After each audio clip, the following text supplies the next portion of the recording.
4월 12일 오늘의 자유일보입니다. 오늘의 주제는 검수완박은 문구하기 172석의 헌법 테러, 민주당 입법 속도전에 국힘, 검수완박은 천인 공로할 범죄, 총장 직에 연연하지 않겠다, 김호수, 검수완박 공개 반대, 정의당, 시기도 방식도 내용도 동의하기 어렵다. 윤석열 박근혜 만남, 구원 풀고 보수 대결집 이뤄낸다. 경제도 국가재정도 사실상 패어서 시작하는 상황. 전국 판사들 5년간 쌓였던 김명수, 호드 인사 불만 폭발입니다. 첫 번째 기사입니다. 더불어민주당은 왜 검수완박에 집착하는 것일까? 겉으로는 검찰개혁을 외치지만 검찰이 계속 수사권을 가지게 되면 안 되는 이유가 그들에게 있는 것이 아닐까?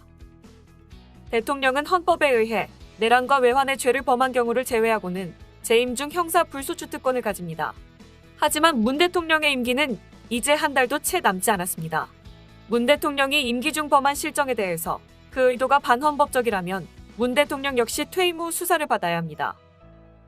비정상적 통치행위, 법에 심판받아야. 이런 행위는 정상적인 통치행위로 볼 수 없습니다. 누구보다 국가와 국민들의 이익을 우선해야 할 대통령이 자신의 이념 실현을 위해 통치권을 남용한 반헌법적 행위입니다. 대통령의 공직선거법 위반도 수사 대상. 결과적으로 문 대통령이 김기현 당시 시장의 낙선과 송철호 현 시장의 당선을 위해 선거운동을 한 셈입니다. 이 역시 대통령의 공직선거법 위반입니다. 당연히 문 대통령은 퇴임 후 이에 대한 사법 처리를 받아야 합니다. 검찰 수사권 박탈되면 기소 어려워. 애초 검찰은 형사소송법에 의해 기소에 대한 독점 권한을 가집니다. 그러나 수사 결과에 대한 확신 없이 기소하는 것은 불가능에 가깝습니다. 기소하지 않으면 재판도 없습니다. 무죄 판결을 받는 것보다 더 간단하게 법망을 빠져나가는 길이 바로 기소를 당하지 않는 것입니다. 문 대통령과 민주당이 노리는 것이 바로 그것입니다. 공수처, 국가수사본부 모두 검수완박 지렛대.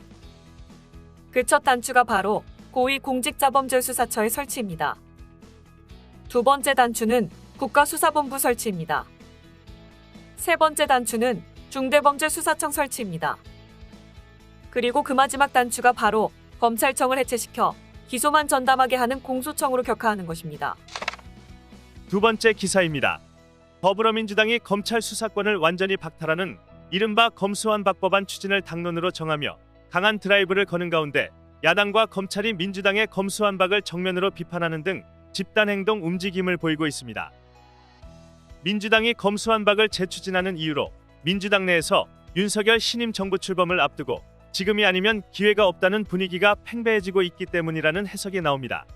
또 다른 이유로는 윤 당선인이 5월 대통령 임기를 시작하면 검수완박 법안에 대한 대통령 거부권 행사 여지가 크기 때문으로 해석됩니다.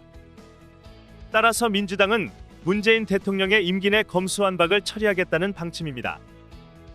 세 번째 기사입니다. 김호수 검찰총장이 11일 더불어민주당이 추진하는 이른바 검수완박 법안에 공개적으로 반대 입장을 밝혔습니다. 김 총장은 이날 대검찰청에서 열린 전국지검장회의 모두 발언에서 만약 검찰 수사 기능이 폐지된다면 검찰총장인 저로서는 더는 직무를 수행할 아무런 의미가 없다며 저는 직에 연연하지 않겠다. 어떠한 책임도 마다하지 않겠다고 말했습니다. 네 번째 기사입니다.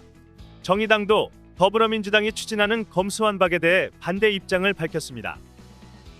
다섯 번째 기사입니다. 윤석열 대통령 당선인과 박근혜 전 대통령의 12일 만남에 정치권의 관심이 집중되고 있습니다. 정치권은 윤 당선인의 TK 방문 시점에 두 사람의 만남이 성사되면서 정치적 구원이 정리될 것으로 보고 있습니다. 또한 6일 지방선거를 앞둔 화해 행보로서 보수 결집의 기회로 작용할 수 있다는 분석도 나옵니다. 여섯 번째 기사입니다. 안철수 대통령직 인수위원회 위원장은 11일 문재인 정부의 정책 실패를 강하게 비판하며 경제도 국가 재정도 사실상 폐허에서 시작하는 상황이라고 지적했습니다. 특히 부동산값 폭등과 세금 폭탄은 명백히 현 정부 잘못이지만 새 정부가 출범하자마자 당장 바로잡기는 힘들다고 밝혔습니다. 안 위원장은 상황 평가를 제대로 하지 않으면 전 정권의 부정적 유산과 새 정부의 정체성이 뒤섞여 혼란을 주고 불필요한 정치적 공세에 휘말릴 수 있다며 이같이 말했습니다. 일곱 번째 기사입니다. 전국 판사대표회의체가 김명수 대법원장의 법관 인사를 두고 코드 인사라고 비판했습니다. 이날 정기법관회의에서 김 대법원장에 대한 질의와 토론이 이어졌습니다. 김 대법원장은 임기 내내 회장을 지냈던 국제인권법연구회와 우리법연구회 출신들에게 편향적인 인사를 일삼는다는 비판이 있어 왔습니다. 특히 문재인 정부 집권 5년간 김 대법원장이 단행한 친여권 판사들의 편향 인사에 대한 법관들의 불만이 정권 교체기를 맞아 폭발했다는 주장이 지배적입니다. 지금까지 4월 12일 오늘의 자유일보였습니다. 시청해주셔서 감사합니다.